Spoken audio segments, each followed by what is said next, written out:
Have you ever looked at your life and thought, I do not know how I'm still here, but I am? So there are women walking around right now who are smiling, functioning, showing up, but behind the scenes, they're literally just trying to survive the day, moment to moment. Today's conversation is about what that really looks like and what it takes to come back from that. So today we're joined by Candi Keffeler, author of Never Far Too Gone, which is a deeply powerful memoir about surviving abuse, illness, and unimaginable loss, and how she found a way to rebuild a life that once felt completely broken. So thank you so much for being here. I feel like this is going to be a really powerful and inspirational conversation. How are you doing? Good. I'm doing good. Thanks for having me. I'm really Yeah, excited to I'm be. super excited. Super excited. Um, let's just get into take us back to who were you before everything started to unfold? Can you take us back to life as it was before everything that we're going to talk about in a few moments? Oh, sure. Well, I survived a 21-year abusive marriage, both physically, mentally, emotionally, all those things. Uh, was a young girl, married at 19, uh, two young babies, in a marriage that was just massively physically, emotionally abusive. Stayed in that marriage for 21 years. Uh, and then got into another relationship. I was just in my own demise, so to speak. Just jumped into another relationship that wasn't physically abusive, but was massive mental abuse. And to me, mental abuse, I think, is more so damaging than physical. I'd rather, bruises heal. Mental does not. Mental stays with you forever. To this day, I still have, you know, flashbacks, all those things. But, with internal work, I've learned to deal with that. But mental abuse stays with you. That relationship lasted for 7 years. I'm lucky to be alive from that relationship. He did go to prison for what he did to me. So yeah, lucky to be alive from that. And then diagnosed at breast cancer at 50 years old. 10 surgeries, massive financial devastation, just a life of red flag after red flag after red flag, living literally in the trenches for half my life. So just a little bit about my life. I'm 54 now, and half of it was lived in survival mode. And when I say survival mode, it is fight or flight mode for half my life. And so that's just a little bit of where I came from. And I am lucky to be where I'm at today. It came with a lot of inner work, a lot of, sleepless nights, a lot of, you know, tears, a lot of just fighting for my life. But that's a little bit about myself. So Yeah, that's it. I mean, it's amazing the resilience that you had to move forward and continue going. And I think a lot of people are going through things, but they're ashamed, they're scared, but they present like nothing's wrong. So, can you relate to that? Like, what did life look on the outside versus what was really happening behind closed doors? absolutely. Yes, absolutely. I got really good at putting on a front, like everything was great on the outside, but in reality, it was falling literally apart. I looked in the mirror, didn't even know who the hell I was. I looked and I knew it was my reflection looking back at me. It was me, but I didn't know who I was. But when I walked out that door, there was a smile on my face and a front for everybody else. I was showing up for everybody else, taking my kids to their sports, taking, them to to school, to, going to work, and just putting on that big, huge front, that smile. But, when I get in the car crying and just literally falling apart on the inside. And when those doors closed at night, everything fell apart. But everybody thought everything was fine. And I got real good at putting up a front for everybody else. But And I know that there's so many people out there that are suffering in silence, just as I did for all those years, and carrying all of that shame, all that guilt, all of that, those burdens, and those, just all of that with them, carrying it all. And it's you get good at putting on a front for everybody else, but you're just dying on the inside carrying all of this. So yeah, I Yeah. got good at it. I got good. Yeah. And I think it's like we develop these patterns. So, for example, for me in a past relationship, if I would like look at another man, the guy that I was with in the far past would do like play a mental game with me where if I looked, he thought I was looking at a man, then he would look at another woman up and down to like even the playing field, I guess. And that was like his twisted way of being really insecure.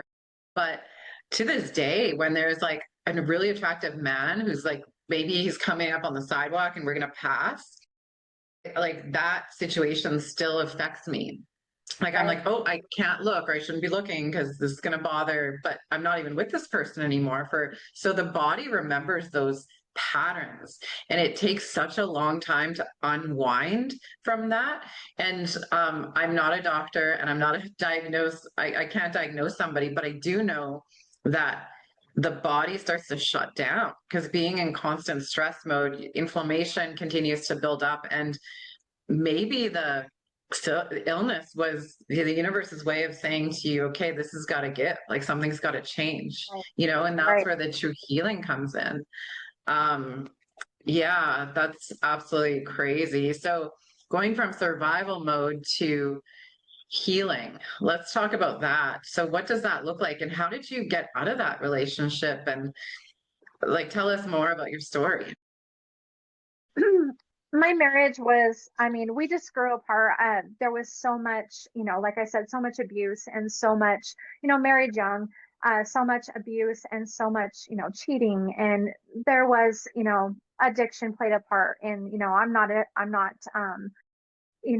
proud of the decisions I made in that relationship, but it was numbing. I just tried to numb myself through that time period of my life, and I got out of that. And, with a lot of work, a lot of stick to it, a lot of realizing that I had two babies, I had two children that needed me as a mom. And then, with the second relationship that I was in, I knew that this relationship was going to, if I didn't get out, I was going to end up as a statistic. This man was literally a psychopath. I mean, when I'm talking mental, it was stalking, it was all of the things, waking up to him sleeping in my driveway in the morning, following me wherever I went, just Oh my things God. that you watch on TV, that you hear about them being found, in their apartment, not a lot, I knew that I needed to get out of this relationship or else I was going to end up as a statistic. I listened to my mom tell me, I am so afraid I'm going to wake up to a call in the middle of the night that you're going to be found in your house, not alive. And so I took that to heart and I knew that I needed to get out. And as you said, those triggers of, you know, just like that, looking at that gentleman walking by that you can't because you're afraid that, this person that I'm with now is going to react that way. I still to this day have, those things that bring me back that, you can't look at this person or you can't do this or that because this person that you're with now is going to react the way that person did. Mental sticks with you forever. And I still find myself, sometimes just, going back to those triggers, but starting to heal, you start listening to that still small voice. I've told myself, um, in therapy, in different, just trying to, heal myself, you get inside yourself and you start getting some really good advice. When you get inside your own mind, that you're going to get some good answers, because once you start digging deep inside your own mind, you know what the answer is. You might have Hmm. gotten lost, you might have gotten way off track, but once you get inside that mind, you know. And I just sat by myself and started listening to my own head, listening. You know, this isn't right. You know, this is not the way it's supposed to be. You know, you need to go this way. You know, you need to start doing this. And start getting alone with yourself. Start listening to that voice inside your head, because you're going to Hmm. get some really good advice from your own self inside your own head. And that's a lot of what I did. Absolutely. I do know that though, a lot of times we know what we need to do, but the doing is the hardest part. Like I sat in a relationship that I wanted to get out of for a very long time. There was so many factors involved. There was, where am I going to go? How am I going to support myself?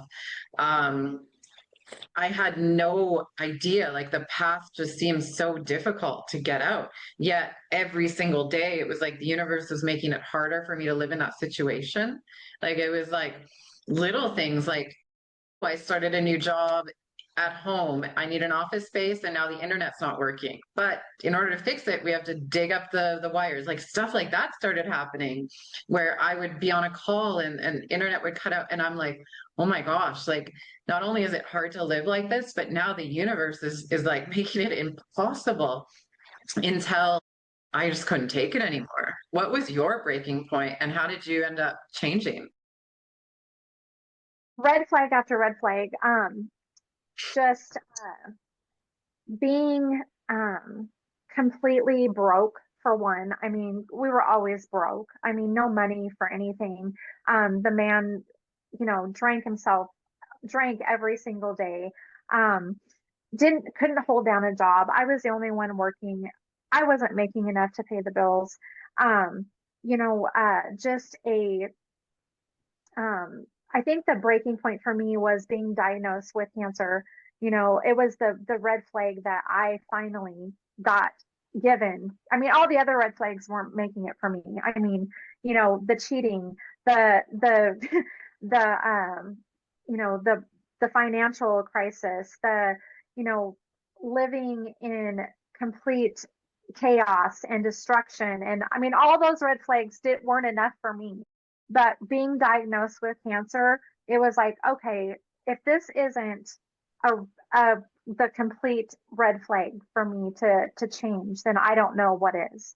And that for Yeah. me, I think was the red flag that I needed. That okay, I have a serious illness here. I can't keep living like this. I can't keep living in destructive mode. I'm going to have to take care of myself. I'm going to have to go through these surgeries. I'm going to have to literally change everything in my life to survive. And if I don't, then what's it for? I have two kids. I mean, adult kids now, but they need me. They kept begging me, Mom, you need to change. They were constantly in the background, Mom, Mom, Mom. And finally, with that, I decided that, you know what, I need to pick myself up and I need to make this change, or else I'm just going to die. And I needed to make that change. And that was the red flag that finally pushed me over the edge to make that change. But you're right. There's so many obstacles in the way. You make excuses. I don't have the money. I don't have the means to do it. I have kids. I can't do it. I have kids and I can't leave because the kids. There's so much that you're going to make excuses not to leave. But in the end, you know, you just got to do it for yourself if you want to survive, if you want a Mm. life. 100%. Yeah. And like your body essentially was responding to everything you were Right. carrying physically and emotionally. And Right. that was your body saying, it's go time. Like this is, Oh, you know, yeah. unfortunately, that's typically what it takes. And for Oh, most yeah. people to change is that moment of, it's like the Hail Mary. Okay, now's the time. Because I don't have another option for sure. Right. I was at my end. Mm. So what happened next? Um, So I just started, slowly climbing out of the hole. I mean, when I'm talking a hole, I was in a complete hole. Lots of, I was in complete financial ruin. I had to move in with my parents for a while just to start, digging myself out of the complete devastation I was in. Uh, just started, I started slowly. Healing doesn't look, like roses and, this perfect scenario. It's messy. It's it's ugly, but I just started slowly. I started going to therapy, started my own, my own inner work within myself, started getting alone with myself, going on walks, journaling. Even if there was blank paper with tears on it, I just started slowly just starting that inner work with myself, getting alone with myself, getting deep in myself, uh, praying again. I got so far away from God that I didn't even know who he was anymore. I didn't even know if he cared anymore. And just slowly started, building myself again, started recognizing little things about myself that I didn't even know existed anymore. And little by little, I started getting glimpses of myself back. And, there was some things that I had to work through though with that second relationship that, legal things that had to come, with the stalking, with all of those things that had to come along with that, which were hard, but I had to do it to get rid of that hindrance that was hindering me from getting away from that relationship. And so once I did that and just started, rebuilding a little bit by little bit, it just, things started coming around. I mean, not overnight. It took a lot. It took a lot of inner work, but it slowly started rebuilding myself. When you look back at going through everything, why do you think you kept quiet for so long? And why do you think so many women keep quiet and stay silent about their abuse and trauma? I think a lot of it is shame. I think a lot of it I was ashamed of because I didn't come from an abusive child. I wasn't abused as a child. I wasn't um, any of that. I came from a very loving home. My parents are still together to this day. I, came from a very loving home, and I was ashamed. I was ashamed of what my home life and what my marriage and all of that had become. And just, it was embarrassing. It was embarrassing to see what our family was behind closed doors. And so I wanted to put this facade of, oh, our family is you know, this perfect scenario of a family, what a family should be. And I think it was mostly shame. And a lot of it was scared of, I was scared. I know I would, if I said anything or if I would say anything, I was gonna pay for it. The, pay for it. It was an abusive relationship. And so a lot of it was fear, shame, guilt. I was guilty of things that I did to numb what I was going through. Just, but a lot of it, I think most of it was shameful. Yeah, absolutely. Um, and I mean, for me, in a situation like that, I think if I would being really truly honest with myself, is that Hmm. I felt like if I said it out loud, that would make it real, and that would Real. mean that I would have to do something about it. And when Exactly. you're in that state of like sheer helplessness and you're not confident and you have nowhere to kind of, you don't know what you're supposed to do, that can be traumatic in itself. And so it's like fear of getting out of it, fear of being happy, fear of, living the life that I want to live. Like it sounds crazy, but it's like the fear of success kind of Right. taking over because that even though what you were going through was super abusive, it was what you were used to. It was But your you're used to comfort it. zone. You get used to it. Your body gets so used to it and you just adapt to it. And that's Yeah. normal for you. And it's just you get so used to it. And yeah, it's normal. It's normal. So anything different is just, it's not, it's not, yeah, you're, Predictable. yeah, it's not predictable. And it's, yeah, yeah, you just get used to it and it's just, it's not normal for you. So you just, and it's denial. You deny it. If you deny it, then it's not real. So you're just in a Mhm. state of denial all the time. So yeah. So a lot of, I mean, your identity and your sense of self was lost in that time. How did that impact the way that you saw yourself as a woman? Oh, like I said, when I looked in the mirror that day, and I didn't even, I mean, I knew I was, I was so lost, but when I literally looked in the mirror that one day, and I still remember this day so vividly, I looked in the mirror and didn't even know who I was looking at. I knew it was me. I had lost so much weight, and I didn't realize I hadn't been diagnosed with cancer yet. I didn't know I was sick yet, but I didn't even know who I was looking back at. It was just a hollow shell of a woman. I knew it was my reflection, but I had no laughter, no joy, no life, nothing there. Just a hollow woman staring back at me. And it scared me. It was like, what, who are you? I had lost all identity of myself. I didn't even know who I was. And that's what scared me. I said to myself, you have got to make a change because you're not even you. I mean, you don't even know who you are. You've lost Mhm. every part of yourself in all of these relationships and these events and these traumas and everything that you've been through. You've lost yourself. Yeah, absolutely. For when I was, I mean, I talk openly about my past addiction on the show all the time, and Uh-huh. when I was going through my darkest times, there was always a piece of me that knew that it was going to be okay. Like, even though I was also, like you said, that shell of a woman being like, no, how do I get out of this? What do I do? I still felt this glimmer of hope inside of me. Can you relate Right. to that? And what was your flicker of hope? Where did you feel that?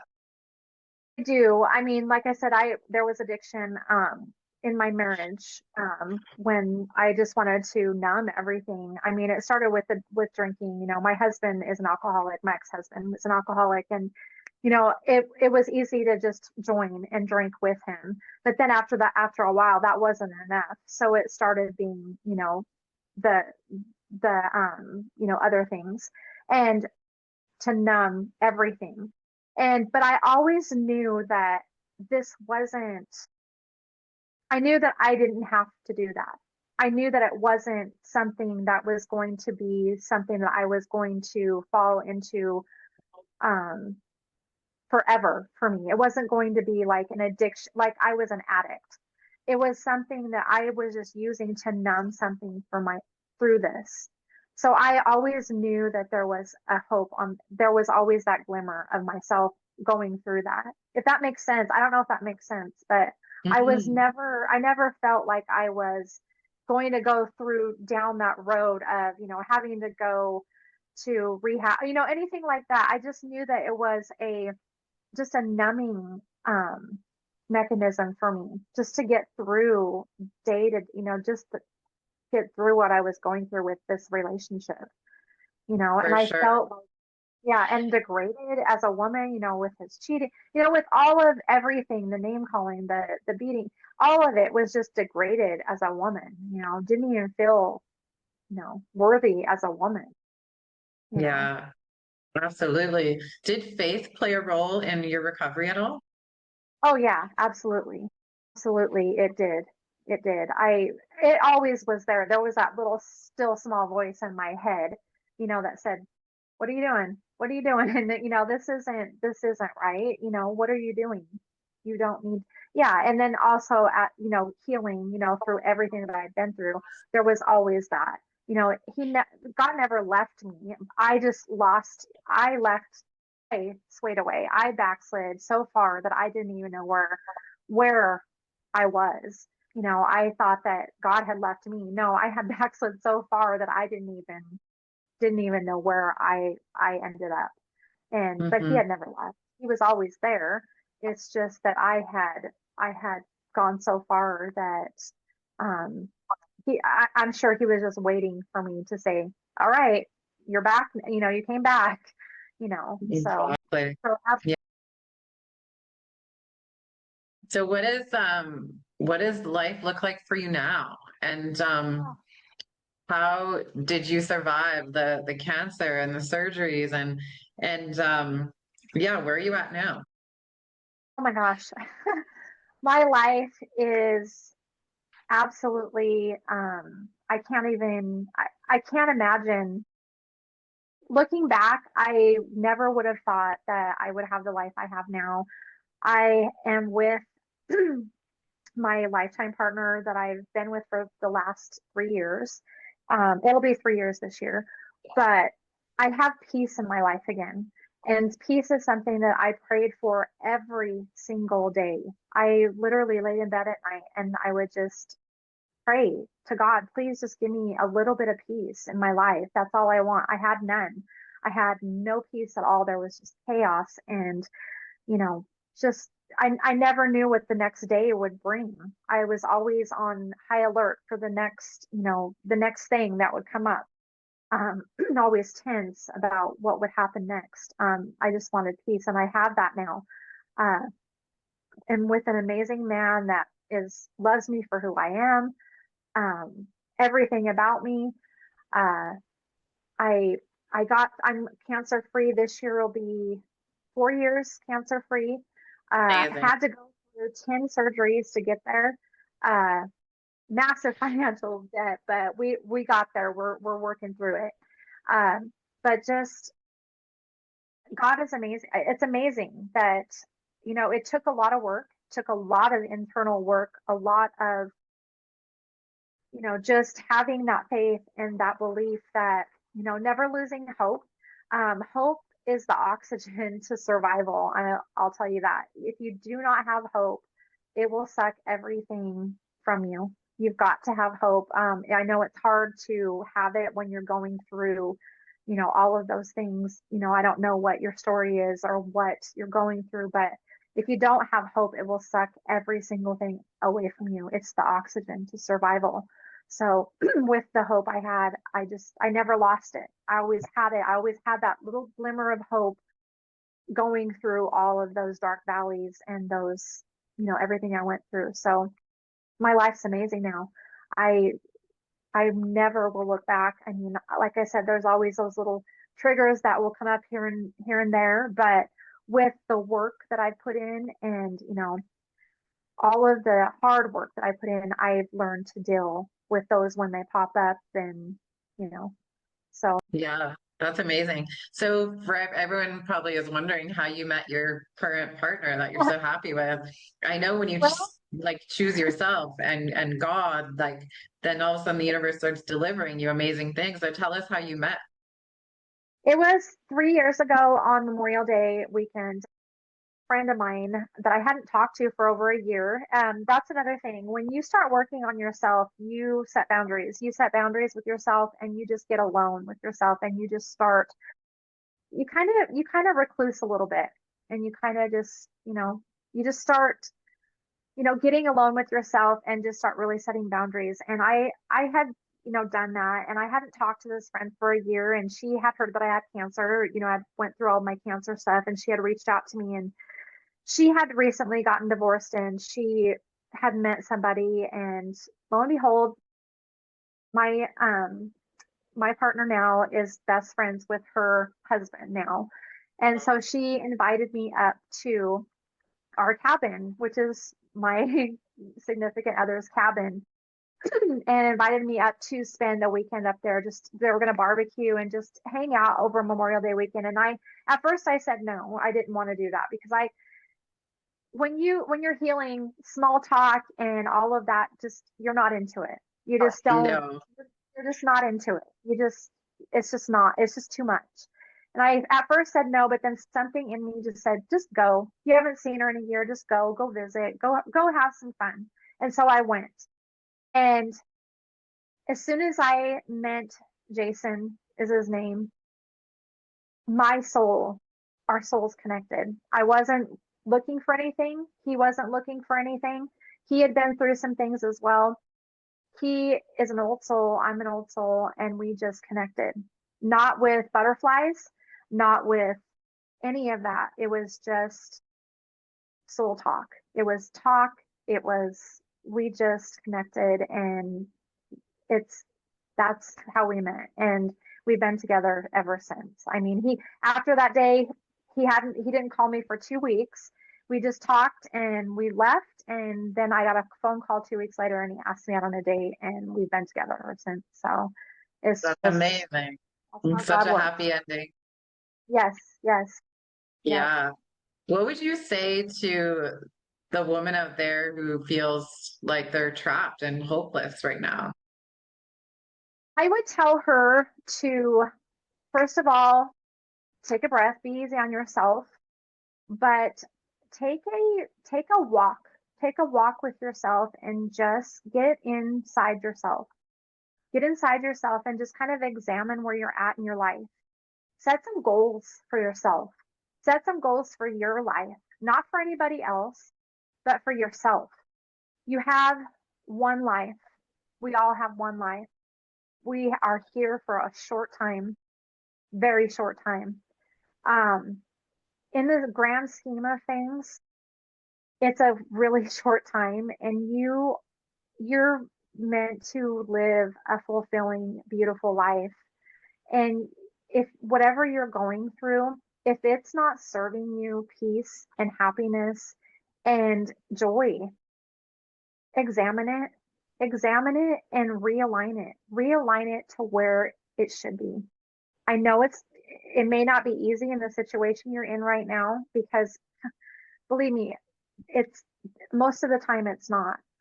But starting small and just building it to where it can be that fulfilling, beautiful life, because that's where you should be. You shouldn't be living anything but.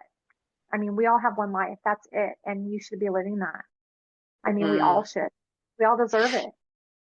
definitely. Yeah, for me, it was learning how to disconnect from what I didn't want. So Right? I literally stopped putting any energy towards it. And then I started putting more energy towards stuff that I wanted to do or that I should be doing for myself. And once I was able to establish that disconnection on an emotional level, because we become toxically attached to these things, right? So Right. there's Right. um a level of what's the term for it when you're attached to someone and it's not in a good way. Anxious Um, attachment. yeah. So Yeah. even though it's not good for you, you're still attached to that life. So when I was able to disconnect from that anxious attachment style and put myself Right. first again, there was no turning back. It was like, Right. I don't care what you're doing, this is what I'm doing. And it was like choosing the self over it for me. Right. So Right. yeah, thank you for being here and for sharing your story. Yeah. It's so raw, it's so real, and it's something that more women than we can even imagine are going through. So you wrote a Absolutely. memoir. Can you tell us a little bit about that? Yeah, I wrote a book, Never Too Far Gone. It is my life story. I decided to write it because I started journaling when I was going through all this, and I just was writing so many things down about my life, about what I went through. And I realized that there are so many women, and even men go through this too, that are going through it.